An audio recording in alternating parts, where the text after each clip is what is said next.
بسم الله الرحمن الرحيم. لا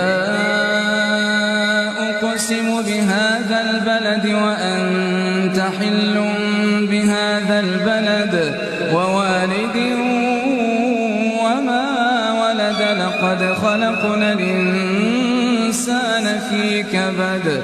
أيحسب أن لن يقدر عليه أحد.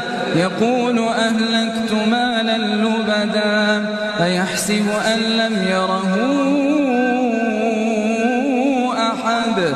ألم نجعل له عينين ولسانا وشفتين وهديناه النجدين. فلاقتحم العقبة وما